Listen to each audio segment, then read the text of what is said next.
Et salut à tous, ici j'accélère pour la chaîne ludique Underground et en peignoir pour non pas une vidéo narrative sur Horror Arkham, haha je vous ai eu hein, Louis et Scarvaga, et non, c'est un tableau noir consacré à Luxor.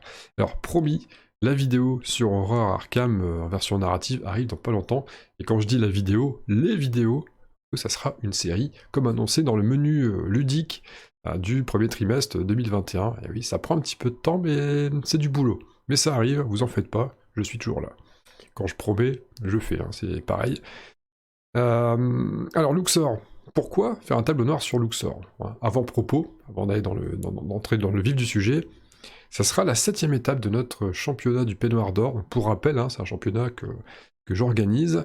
On fait un tournoi un mercredi sur deux, voilà, 12 tournois en tout, ça y est, c'est entériné. J'en avais déjà parlé sur la chaîne, et puis c'est sympathique, hein, c'est très familial, on se retrouve en ce moment en moyenne une douzaine de personnes, on joue sur Board Game Arena, c'est cool. D'ailleurs, si vous voulez, viendez, c'est sympathique, contactez-moi, machin, laissez un message en commentaire si ça vous intéresse, ça se joue toujours à 21h15 le mercredi, et en l'occurrence, ça va se passer demain au moment où j'enregistre. Alors je vais essayer de, de diffuser d'uploader cette vidéo aujourd'hui même, donc mardi 16 février, donc ça se passe mercredi 17 février, si ça vous intéresse. D'ailleurs, l'intérêt du tableau noir, l'intérêt du tournoi du peignoir d'or, du championnat du peignoir d'or, c'est que maintenant on a instauré la règle en cours de route, la cuillère en bois du tournoi en cours, donc la personne qui finit dernier du tournoi, propose son jeu pour le tournoi suivant. Donc là, c'est ce qui s'est passé. Quelqu'un, la personne, je ne vais pas préciser qui, la personne qui a fini dernier du dernier tournoi a proposé Luxor pour ce tournoi-ci. Alors Luxor, je vais être honnête, c'est un jeu, je voyais la boîte du jeu, je la visualisais très bien. Quand on me dit Luxor, j'arrive à visualiser la boîte. Pour autant, c'est une boîte qui justement ne m'a jamais donné envie de m'y intéresser davantage. Vraiment le type d'illustration plutôt austère, qui sent le jeu allemand vraiment en plein nez, et c'est d'ailleurs le cas. Si je ne dis pas de bêtises, qu'on me corrige en commentaire si je dis une bêtise. Et au final, je me suis intéressé aux règles donc il y a quelques jours, histoire de quand même faire quelques parties d'entraînement avant le tournoi. Il faut bien ne pas avoir l'air trop ridicule, c'est important. Et j'avoue que je me suis pris au jeu, je trouvais ça sympathique. Alors bien entendu, nous restons ici dans un jeu de type familial, mais en tout cas, l'apprentissage des règles, j'ai ressenti comme une envie d'essayer, ne serait-ce que pour la mécanique de la fameuse main où on joue une carte soit à gauche, soit à droite, et puis ça fait glisser les deux cartes vers la... Si on prend à gauche, ça fait glisser les deux cartes vers la gauche, ça laisse un trou au milieu, on repioche une carte et elle vient au milieu. Pareil pour la droite si on prend une carte à droite. J'ai trouvé ça vraiment rigolo. Après bon, c'est de la course, hein, c'est de la chasse la cueillette au trésor. Ils sont riches quand même ces temples égyptiens en trésors ancestraux. Voilà, allez, sans plus attendre, un tableau noir. Alors je me suis mis le défi de faire une vidéo de tableau noir sur une partie qui est en réalité la toute première partie que j'ai disputée du jeu, et j'inclus bien sûr les parties en IRL, hein, ce que j'appelle les parties en physique, avec une vraie table, avec des vrais joueurs. J'ai jamais joué en physique, donc ma première partie du jeu, c'était une partie sur Board Game Arena, voilà.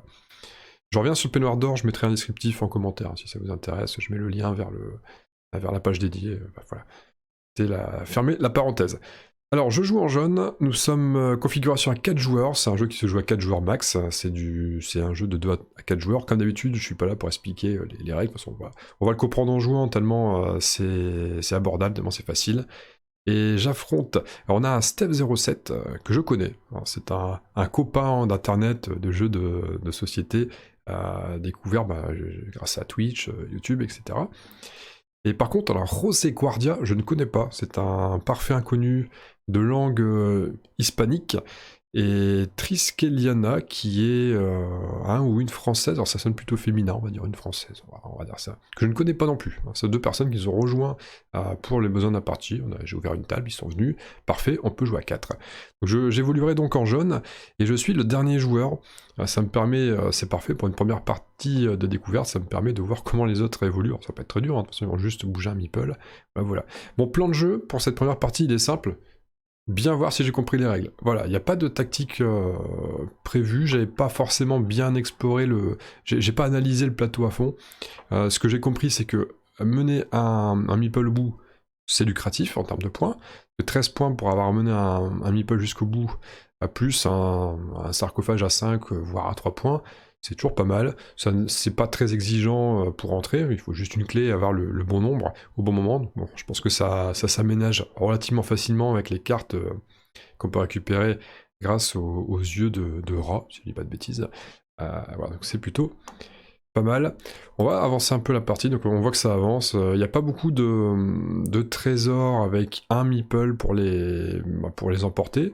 Il y en a un ici, il y en a un ici, et c'est tout, il n'y en a que deux, il y a un troisième là, voilà. Donc les deux derniers sont assez loin dans le parcours, le premier est quand même assez loin aussi pour un démarrage de route. Donc là ça se place, hein, deux meeples là. Alors j'ai déjà cliqué un peu trop vite, mais je viens de jouer la carte 3 et ça m'a fait avancer de 3. Alors c'était assez facile de choisir un 3 parce que j'avais un 3 de chaque côté. Le bon côté des choses, c'est que ça va me permettre, comme il n'y a personne qui s'est placé sur la statuette de crocodile ici, alors je connais pas la divinité égyptienne qui a une tête de croco, mea culpa, mais alors, ce qui est parfait, c'est que personne n'est dessus. C'est-à-dire que comme j'ai un 3 d'un côté, un 3 de l'autre, je vais pouvoir tout de suite m'en emparer. Personne ne pourra me l'emporter avant moi. Vous savez ce qui se passe, donc bon, le rouge se place, voilà. Et donc là, Steph va nous faire un petit move, va nous jouer la carte D. Il s'en débarrasse tout de suite, j'imagine que c'est pour être tranquille, parce que les cartes de mouvement avec un D, c'est extrêmement aléatoire, hein, bien sûr. On sait pas trop, c'est même presque incontrôlable. À mon avis, il s'en débarrasse pour être plus maître de ses mouvements par la suite.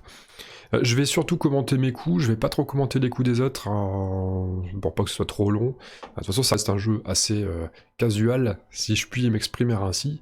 Et bon, il n'y a pas 36 000 choses à dire non plus, hein, faut pas se voiler la face. C'est vraiment ce familial sympa, et c'est tout. Hein. On peut se triturer un petit peu les ménages quand même si on veut, on calculer à fond, mais enfin, c'est pas trop costaud non plus. Hein. Et donc là, ben, je pars sur un 3 et j'envoie mon autre meeple un peu comme prévu. Pour récupérer tout de suite une statuette pour prendre 4 points de victoire. Alors à ce stade de la partie, j'ai pas encore trop la notion de est-ce que on va jouer beaucoup de combinaisons, parce que pour rappel, les points de victoire, c'est ce qu'on prend comme tuile, hein. Je prends la tuile croco, c'est 4 points, mais en même temps, c'est aussi un certain nombre de points par combinaison. Je vais décaler un peu en bas, on va regarder comment jouer. Non, il n'y a pas... Non, pardon. Aide-mémoire, c'est plus facile, voilà, c'est ça. Ici, si on a une combinaison, donc une combinaison de 3 objets différents, parce qu'il n'y a que 3 types d'objets hein, à la collecte, une combinaison c'est 3 points, 2 combinaisons c'est 7 points, 3 combinaisons c'est 12 points, en plus des points que vont conférer chaque objet pris individuellement. Donc j'ai pas encore la notion de est-ce qu'on va réussir à en collecter beaucoup ou pas. Ça c'est quelque chose que j'en ai pas conscience à ce moment de la partie. J'ai juste conscience de arrive à la fin, c'est bien, ça fait des points, le reste je sais pas trop. J'ai conscience que les clés à 1 point si on n'utilise pas, c'est pas terrible. Et les scarabées, j'ai un a priori comme quoi c'est pas hyper rentable de trop prendre de scarabées. C'est peut-être plutôt des points en fin de partie si on voit que la partie se termine et qu'on n'est pas forcément en bonne posture. Si on peut en prendre un au passage, on le prend. Mais voilà, c'est tout quoi, sans plus. Donc là, qu'est-ce qui se passe? On doit choisir un déplacement. Alors j'opte pour le 4 avec un de mes demi-peuls. Là, il y a pas de... Il n'y a pas de réflexion derrière ça. Hein. Je prends un 4, alors ça me laisse une possibilité derrière nulle, parce que c'est 5 ou 5, alors ça me laisse une possibilité qui est pas... j'ai pas de choix en fait, hein, ça me laisse pas de choix derrière. Par contre, je débloque un meeple, mais c'est qu'avec 2-5, vu comment je suis positionné, il y a très peu de chances que j'arrive à concentrer 2 meeples au même endroit derrière. Donc là, j'ai vraiment pris le 4 un peu de manière aléatoire. On voit que je débute et que je calcule pas vraiment. Alors chez les autres, il y a un 6 qui est joué pour Triskeliana. Rosé Guardia, j'ai pas vu ce qu'il avait joué le coup d'avant, il a récupéré un joker déplacé. Oui, il s'est placé ici, donc il y a des tuiles violettes qui commencent à apparaître. Il y a déjà un passage secret ici. Donc ça peut être intéressant d'avoir un meeple en retrait pour pourquoi pas progresser, faire un bond dans le jeu d'un coup, tac tac, en venant ici. Ça c'est intéressant. Chose que vous verrez, je ne pratiquerai pas, ou une fois, il me semble que je le fais une fois.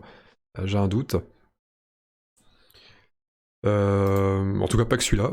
Parce que je décide de le faire avancer de 5. Voilà. Il y a des choses intéressantes qui se présentent. Je vois que j'ai une carte plus 1, moins 1. C'est une carte que je trouve assez intéressante, le plus 1, moins 1. Ça fait pas avancer vite, mais ça fait reculer. C'est la seule carte qui fait reculer dans le jeu. Donc là, d'ailleurs, qu'est-ce que je fais là, je vais avancer. Hein. Je vais avancer de 3. Ça permet de récupérer un trésor, c'est ça. J'avais le bon spot comme il y avait une tuile qui avait disparu entre temps. Ouais, ça me permettait d'avancer de 3 et de récupérer une jarre. Un bon vieux Jean-Michel. Ça se prend, ça se refuse pas. Donc c'est 4 points. Donc ça, c'est des points, limite, c'est plus intéressant. En fait, les collections sont limite plus intéressantes. En tout cas, c'est le ressenti que j'en ai maintenant après coup. Alors j'ai joué 3 parties. Hein. Hier soir, j'ai fait 3 parties pour m'entraîner, pour découvrir le jeu. Et avec le recul, voilà, quand c'est facile à prendre, quand il n'y a pas trop d'efforts à consentir pour récupérer un objet, ça vaut le coup. Mais plus pour les points, enfin, je vais appeler ça des points en flat. Alors, je suis pas un expert du jeu et je sais pas si c'est des termes usités dans ce jeu-là, mais en flat, disons des points sûrs, quoi. On va appeler ça des points sûrs, pas des points qui varient en fonction de ce qu'on a à côté. Non, là c'est 4 points flat. Voilà. Derrière, je décide. Oui, c'est ça. Je vais jouer une plus 1 moins 1. Alors je me dis, là, toujours pareil, hein, j'ai pas encore bien appréhendé est-ce que ça vaut le coup de jouer beaucoup les collections ou pas. Et je me dis, bah tiens, un joker, ça va me permettre déjà de finaliser une collection.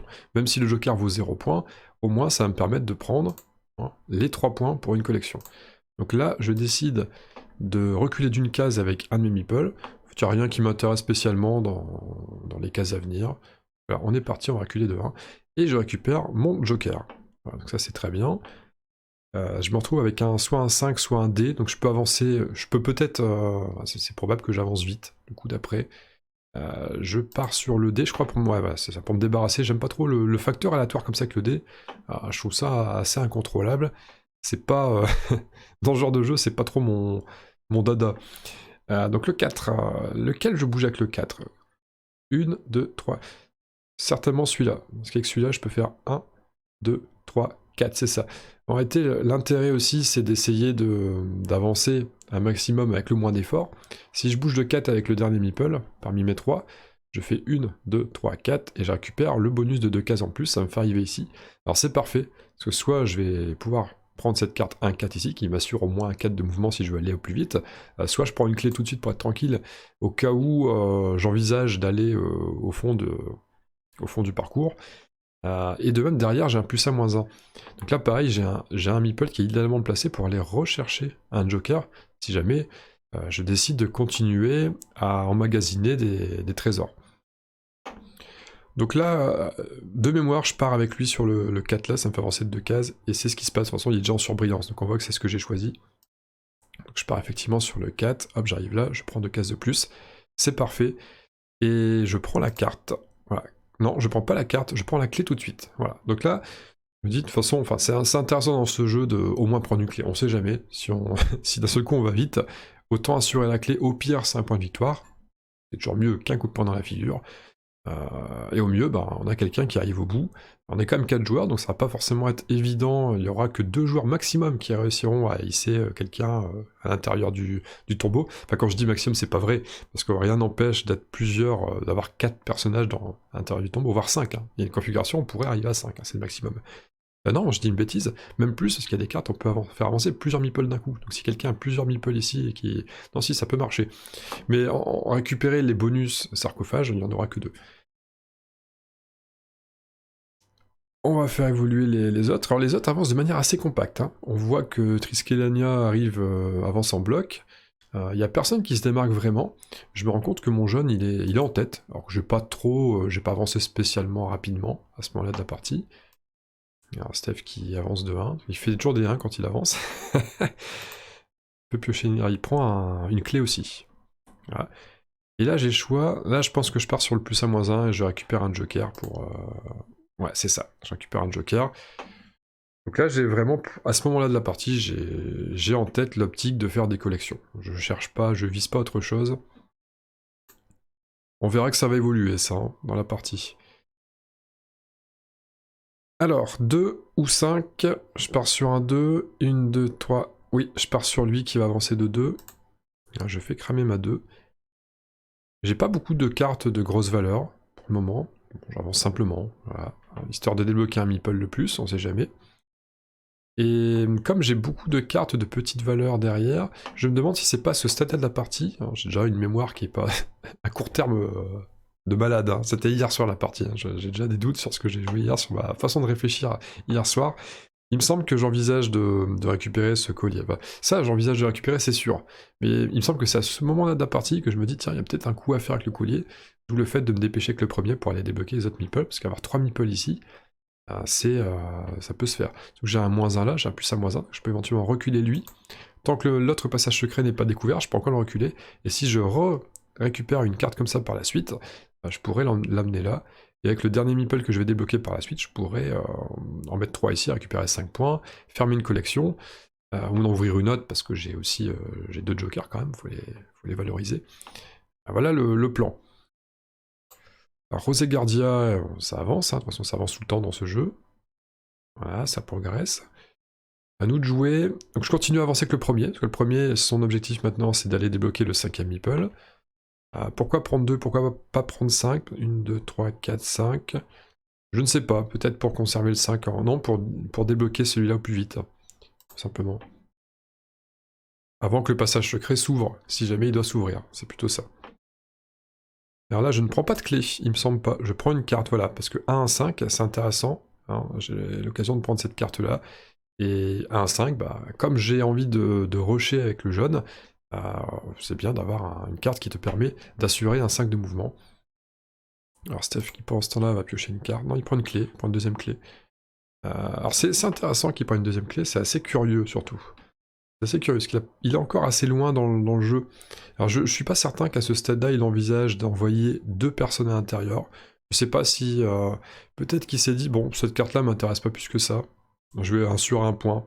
Peut-être un move, un play, on va dire, plus conservateur. C'est bizarre de dire des termes comme ça pour un tel jeu familial. Là, je suis parti sur un gros déplacement. Oui, parce que si j'avance de 1, 2, 3, 4, 5, j'ai un bonus de 4 cases. Donc ça, c'est en un mouvement, je peux faire 9 cases. Ce qui est extrêmement intéressant. En plus, je débloque un meeple tout de suite. Et en plus de ça, derrière, je vais jouer le 5, j'aurai un 1 qui sera libéré. Donc ça me permet tout de suite de placer un des 2 meeples qui seront sur les marches en position de débloquer ce collier ici. Là, c'est pas mal. Donc là, on part sur le 5, hein, tout de suite. Hop, voilà. Le 5 cases plus 4 gratos. On débloque le meeple. On prend vraiment le large en plus, hein, en termes de course à l'intérieur du temple, on est bien. On est très bien. Alors ça joue le dé pour avancer côté vert. Voilà. Elle prend une carte, elle s'équipe. Et ici, comme prévu, on va jouer le 1. Paf. Puis ça me débloque le 1-5 derrière pour aller encore une fois plus vite. Alors, donc on a un meeple de placé. Alors là, il y a un truc, et je fais une erreur dans le jeu à ce moment-là. On va le voir. Alors c'est pas tout de suite, on va le voir un peu plus tard. Je fais une erreur. Là, je décide de reculer avec un meeple ici. Oui, c'est ça, donc comme prévu, hein, le passage secret n'est pas encore dévoilé, le deuxième n'est pas dévoilé, donc je peux venir ici en restant là, sans crainte. C'est ce que je vais faire. Voilà. Ça, je positionne 3 meeples. 2 meeples de part et d'autre de la case avec le collier. C'est intéressant. En réalité, il y a moyen d'avoir 2 collections à ce stade de la partie. Celui qui est seul peut potentiellement prendre la statuette ou le collier ici, où il n'a pas besoin d'avoir un copain avec pour s'en emparer. Ça me ferait 3 pièces plus 2 jokers. Et si je récupérais le collier, ça me ferait... en tout, ça me ferait 6 pièces joker et trésor confondus. Donc là, c'est... là, à ce moment de la partie, j'envisage plus vraiment de monter un max de collection. J'envisage simplement de prendre des points flat à 5 et de finir dans le tombeau au plus vite en me disant... Il y a bien quelqu'un qui va venir rapidement aussi derrière. En fait, je me dis que si je viens vite dans le tombeau, je dis tombeau dans la pièce, j'ai oublié le terme de la pièce, il y a un nom spécifique, je sais plus, la chambre funéraire je crois. Si je viens dans la chambre funéraire assez vite, ça va peut-être motiver quelqu'un à se dépêcher aussi d'aller prendre des points. Donc je pense que la partie va pas durer très longtemps à ce stade-là de la partie. Donc là, on part sur quoi là? C'est une carte, alors je suis sur du 1-5, je crois que je suis sur le dé. Ouais, c'est ça. Là, je lance le dé pour éliminer le côté aléatoire de ma main. Je fais un 6, ce qui est plutôt réjouissant, comme je veux aller vite au milieu. Si j'avais fait un 1, potentiellement, j'aurais... Si je faisais un 1, j'amenais lui ici. Si je faisais un gros score, bah, c'était celui qui rush. Et faut pas oublier quand même que j'ai un meeple qui dort quelque part. Ouais. Et lui, par contre, il est là, il fait rien de spécial. Si je faisais un jet intermédiaire, ça aurait peut-être été lui qui joue. En même temps, si je fais 1, je peux toujours prendre une carte qui m'intéresse. Si je fais 2, j'avance de 2 cases de plus et je prends dans la foulée une carte qui m'intéresse. Si je fais 3, je prends un trésor. En fait, il n'y avait pas de jet qui m'ennuyait particulièrement. Peut-être le 4 était un peu dommage. Le 4 m'aurait permis, 1, 2, 3, 4, de récupérer peut-être une clé ou une carte. Je sais pas. Mais enfin, si, ça me va, ça me permet d'avancer au plus vite. Surtout que derrière, j'ai des bonnes cartes pour approcher ici. En fait, si on fait le calcul, si je suis là, il me reste 1, 2, 3, 4, 5, 6, 7, 8 cases. Et 8 cases, bah, c'est facile à faire avec ce que j'ai là. C'est très simple à faire. Là, je fais un 5. Voilà, tout simplement. Enfin 6, et j'avance au max. Alors ça joue encore une carte avec un dé pour José Guardia. Qu'il choisir, donc là c'est pareil. Un GD, encore un 1, et il est abonné au 1, ça avance pas vite. Il prend un scarabée au passage du coup. Et ici, je joue un 3 avec ce jaune là. Alors pour une raison simple, le 3 m'intéresse pas que le jaune. Je pourrais avancer plus vite par la suite. Et ouais, je pourrais faire mieux. Et là, en jouant le 3 ici, je gagne 2 cases. Alors ça me fait gagner qu'un point de victoire, hein, parce que là, je suis... À cet emplacement-là, je suis à 2, là je passe à 3, ça fait gagner que 1 point. Mais au moins, je progresse et je pourrais peut-être gagner plus avec lui par la suite. Et surtout, je peux gagner une carte. C'est surtout ça qui est intéressant, c'est que je prends une carte qui m'intéresse. Et là, quitte à choisir entre un 4 ou un 6, bah, ça sera le 1 6. Voilà, on va s'emparer de cette carte-là. Voilà, ça c'était évident.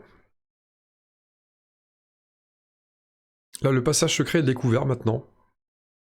Donc j'ai eu la bonne présence d'esprit de venir ici. Par contre, le côté un peu concon, c'est que j'ai plus de carte en main qui permet de reculer de 1.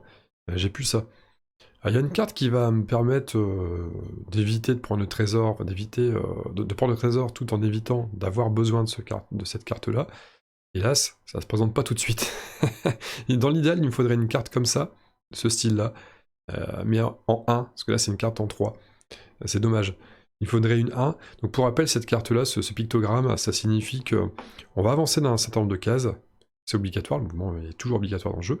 Et on va pouvoir s'emparer du trésor sur la case de destination. Par contre, on a besoin d'un meeple de moins pour s'emparer du trésor. C'est-à-dire que j'ai pas besoin d'être 3 ici. Je récupère une carte comme ça avec un 1. Je prends mon meeple qui est sur les marches, je fais 1. Et j'ai pas besoin du troisième. Je prends le 5.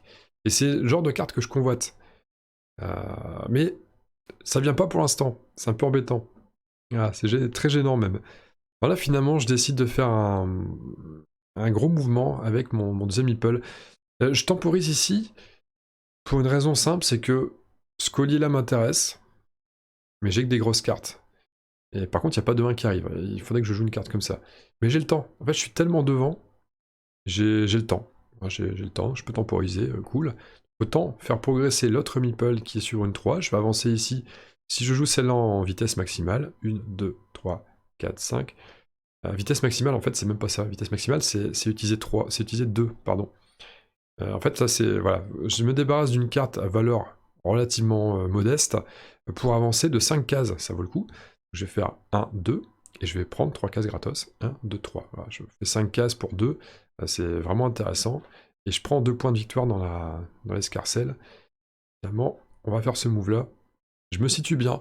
Parce qu'avec le petit ascenseur là à 4 cases, je peux, pareil, je peux grappiller des points aussi sans trop d'efforts derrière. Ça vaut le coup.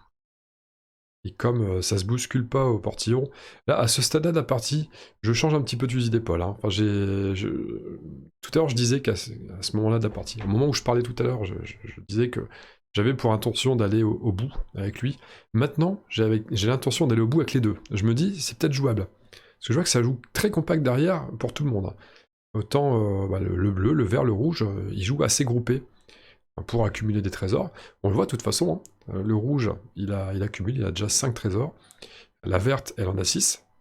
Bon, Steph, il a un petit peu la traîne, mais Steph, il a pas de chance. Hein. On voit sur la partie, à chaque fois qu'il fait un dé, c'est un 1.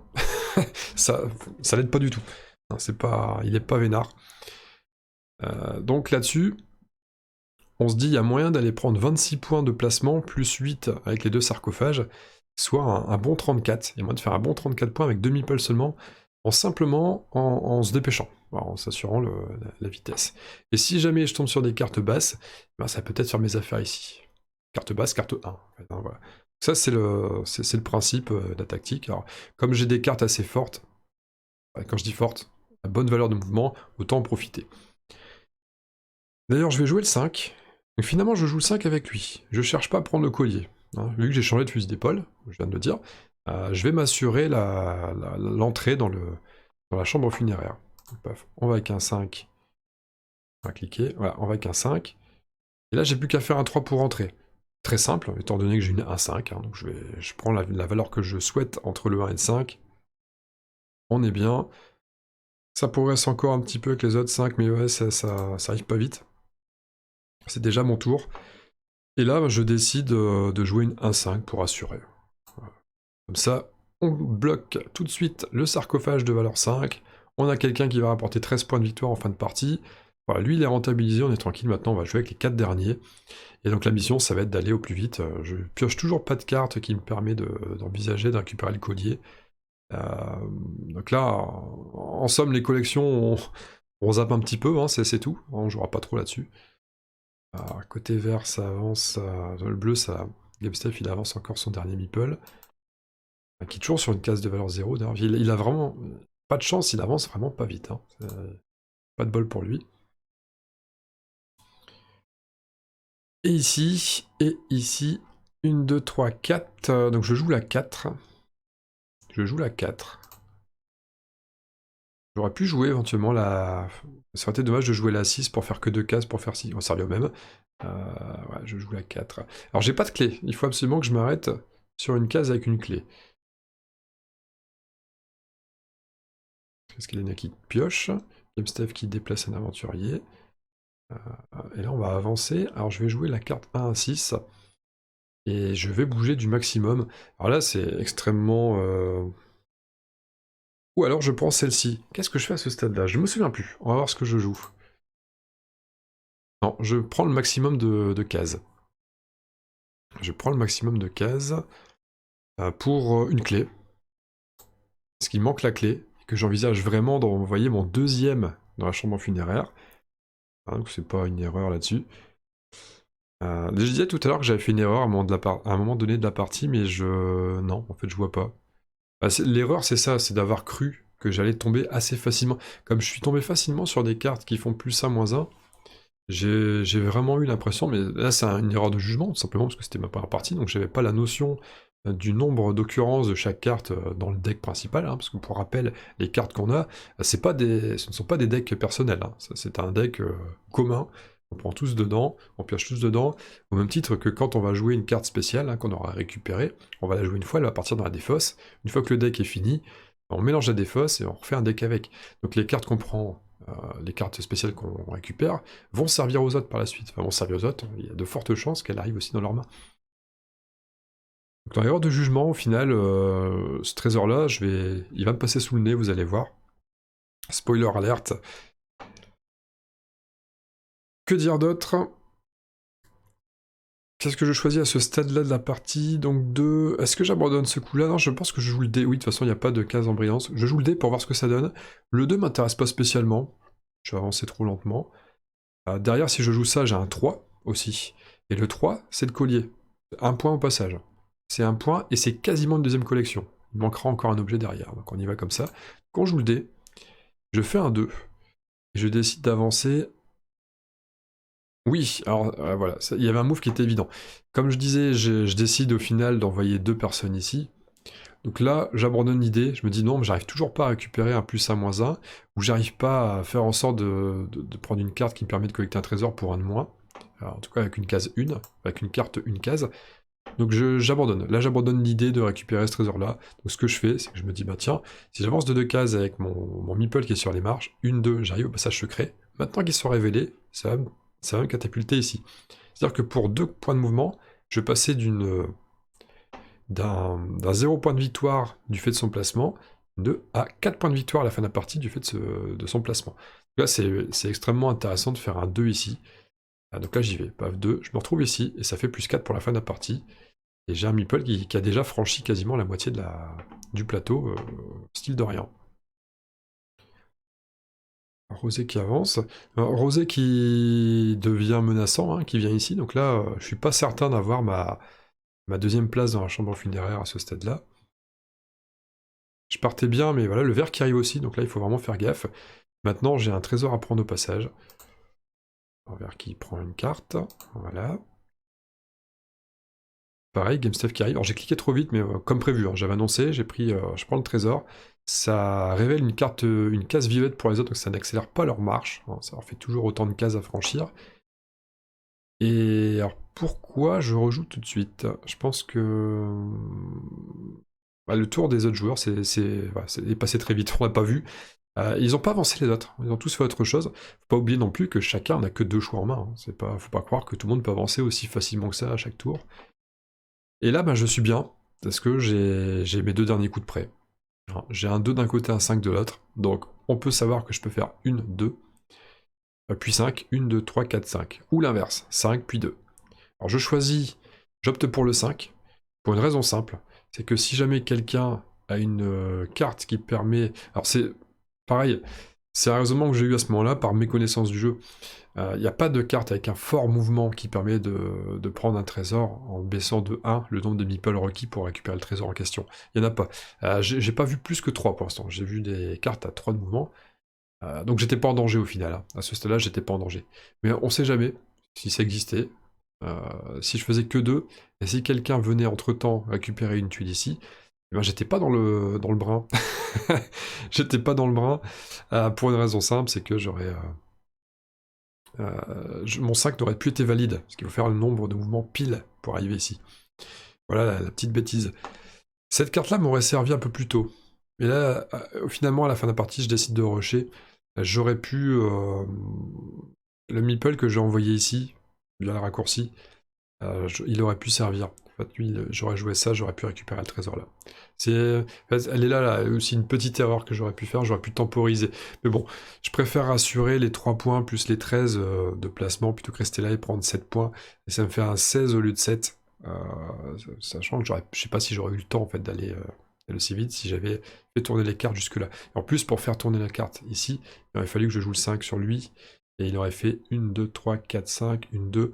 Il m'aurait rapporté 3 points au lieu de 1. C'était pas très rentable. C'était plus intéressant de rusher la fin de partie. Surtout quand, en plus, il y a un autre intérêt à l'idée de rusher à la fin de partie comme ça, c'est que ça empêche les autres de collecter des trésors, tout simplement. Donc là, on va pour le 5.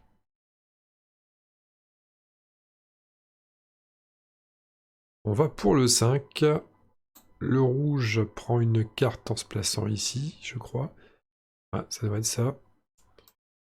Il y a un jet de dés pour la verte qui vient se placer ici pour prendre un scarabée. Bon, là, de toute façon, tout le monde sent que c'est la fin de la partie. Donc le move de la joueuse verte, elle fait ce qu'il faut. Hein. Elle avance ici pour prendre 2 points sûrs. Elle prend un scarabée. Donc là, c'est une action qui lui a rapporté entre... elle a fait combien? Elle a fait 6, je crois. 1, 2, 3, 4... Non, elle fait 6 ou 5? 3, 4, 5... Non, elle a fait 5, c'est ça. Donc elle était vraiment au début. Donc c'est une action qui lui a donné 2 points de victoire, plus entre 1 et 4 du scarabée. Donc entre 3 et 6 pour une seule action. Alors, elle a raison, hein. C'était un bon play. Il n'y avait pas mieux à faire. Après, je connais pas sa main, je sais pas ce qu'elle avait comme autre carte, parce que peut-être que déplacer ce pion-là ici était plus intéressant. Ça lui aurait fait 7 plus un scarabée. Donc entre 8 et 11. Mais bon, on sait pas ce qu'elle a, c'est pas dit qu'elle avait une carte 3. Save qui pioche, et du coup, je décide de mettre fin à la partie en utilisant ma carte 2. Voilà, j'avais ma deuxième clé, parfait, on avance, et là, c'est le décompte des points. Alors, Rosé Gardia en rouge qui prend 42, Triskeliana qui prend 47 en tout. Et là, je me dis, j'ai pas gagné, enfin, quand je vois les scores, je me dis, non, c'est pas bon en fait, hein. Ça passera pas. Et au final, ça passe quand même. Ça passe quand même de pas grand-chose. Donc je l'emporte avec 5 points d'écart. Pourquoi? Parce que je décide de rusher en cours de route. Alors j'ai de la réussite. J'ai de la réussite. Ce qui me fait gagner, là où je mets vraiment le plus de points que les autres, hein, c'est les aventuriers sur le plateau. C'est les 2 aventuriers qui finissent sur la dernière case, hein, qui rapportent chacun 13 points. Donc on dit les deux font 13 x 2, 26. Il me reste 6 points distribués chez les autres. Les 6 points, c'est quoi? C'est 4 points d'aventurier jaune qui prend le passage secret. Pour un move, il aura juste fait... En une carte, il fait 4 points à lui. C'est plutôt rentable. Et les 2 derniers points, c'est les 2 meeples qui sont à l'entrée, qui sont respectivement sur les cases de 1 point. 2 sarcophages, voilà, ça fait 8 que les autres n'ont pas. Ça aussi, c'est quelque chose qu'il faut prendre en compte. Au niveau des trésors, je suis à la rue. C'est normal. Hein, j'ai rushé, en fin de compte, j'ai rushé. D'ailleurs, au niveau des collections, c'est pas terrible. Hein, j'ai 2 jokers. J'ai que 2 trésors différents et 2 jokers. Non, je suis en train de regarder celle de Steph. J'ai que 3 trésors collectés et 2 jokers. Donc je suis à peine une collection. C'est-à-dire que j'ai perdu du temps, en fait, avec le fait d'acquérir les 2 jokers, où je recule 2 fois de une case, je perds du temps là-dessus. Et ça fait un effet boule de neige inverse, parce que le fait de reculer, je vois une possibilité d'aller récupérer le collier au début, et je perds encore plus de temps en jouant des plus 1/1 là-bas. Bon, derrière, ça s'est quand même bien goupillé, j'ai eu des cartes, en général, j'ai eu des cartes qui me faisaient avancer assez vite, donc j'ai eu de la réussite là-dessus. Faut pas croire, hein, c'est aussi un jeu de chance, hein, il y a le hasard qui influe, le fait de tirer des bonnes cartes. Quand on joue la carte avec le lancer de dés, c'est pareil, on voit Steph, il est un petit peu dans la panade parce qu'il a fait beaucoup de 1 sur ses cartes avec un jet de dés. Et ben, avec un 1, on n'avance pas loin. Et quand on n'avance pas, ok, on peut peut-être se concentrer pour aller récupérer des trésors, sauf qu'à la fin de la partie, nos pions ne sont pas placés sur des cases avec une forte valeur, donc c'est assez... ça fait mal, quoi. Hein. Au niveau du décompte, ça fait assez mal. Les clés, c'est anecdotique, hein, franchement. Avoir des clés à la fin de la partie, c'est des cartes qu'on prend pas, qui nous permettent de nous faciliter la tâche. Alors c'est vraiment... faut pas spéculer sur les clés, hein, bien sûr. Faut les prendre avec l'intention de rentrer dans le tombeau, faut pas les prendre. Je pense que c'est indispensable d'en prendre au moins une, on sait jamais. Si d'un seul coup on enchaîne plusieurs cartes à forte valeur de mouvement, c'est intéressant. Sinon, ça vaut pas le coup d'en amasser, hein, bien sûr. Série de trésors, donc vous voyez. J'ai aussi l'avantage que les autres n'ont pas réussi à amasser tant de trésors que ça. On voit Triskelion, si elle réussit, parce voilà, elle a 2 combinaisons, elle a 7 objets, elle en prend 2 de plus, elle passe devant. Hein, alors j'ai pas regardé au détail le déroulé de sa partie, mais ça se joue à pas grand chose, hein, elle peut passer devant assez aisément. Et puis les scarabées, Steph qui a beaucoup joué sur les scarabées, 13 points de scarabée en 4, sachant que il a eu un bon tirage. Le scarabée c'est entre 1 et 4. 4 x 4, 16, il a 13. En moyenne, on fait 2,5 du coup par scarabée. Je pense qu'il y a autant de 1 que de 2, que de 3 et de 4. Je suis pas certain, mais j'ai le sentiment de ce que j'ai vu sur les autres parties derrière. C'est-à-dire 2,5, la moyenne sur 4 scarabées, c'est 10 points. Il a 13, donc ça va. Il a fait une petite plus-value là-dessus. Donc voilà, une victoire là-dessus, c'est bien pour un premier jeu. Alors généralement, quand on joue pour la première fois un jeu et qu'on gagne, on dit que c'est un excellent jeu. Si on perd, on dit que c'est de la merde. Et voilà, c'était plutôt un excellent jeu. Que dire d'autre? Pas grand-chose.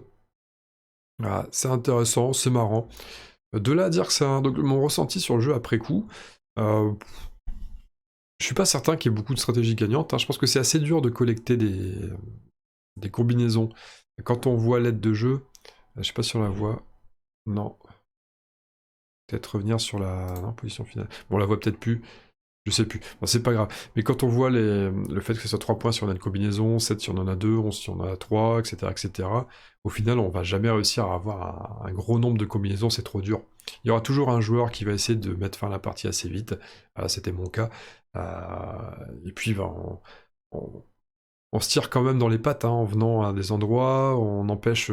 C'est dur de calculer à long terme. Quand on reste dans le peloton, c'est assez dur. Il y a des trésors qui peuvent disparaître. On voit un peu les choses venir, mais avec l'insertion des cartes qui permettent de prendre des trésors pour un meeple de moins, des fois c'est un peu plus invisible. On s'attend à pouvoir récupérer un trésor, en fait quelqu'un vient, parce qu'on se dit tiens, il n'y a personne dessus, j'ai 2 meeples, c'est à moi de jouer, ok ça va passer, on en envoie un premier, puis paf, il y a un joueur adverse qui vient avec un seul meeple qui le prend avant nous, ça perturbe, le nombre de cases il n'est plus le même, parce qu'on avait prévu, voilà, faut changer. Qu'il faut s'adapter un petit peu quand même dans le jeu. Mais bon, hein, c'est comme je répétais tout à l'heure, ça reste un jeu familial, c'est pas non plus un jeu sur lequel il faut... enfin, on se grille pas tant les neurones que ça. Voilà. Bon, c'est sympathique, hâte de voir ce que ça va donner demain. J'ai le sentiment que j'ai grillé tout mon capital chance sur les parties d'hier soir. Vous allez voir que demain je vais faire une prestation horrible. Mais c'était aussi l'occasion de ressortir une vidéo, ça faisait un petit moment que j'en avais pas sorti, ça faisait plus de 2 semaines. Et puis je voulais absolument sortir un truc d'échauffement, parce que je fais la voix ici avec vous, avant de répondre du Arkham, qui sera vraiment 2 salles, 2 ambiances, ça va être totalement différent. Allez, je vous laisse, je vous fais des gros bisous, et je vous dis à très bientôt, à très vite, salut!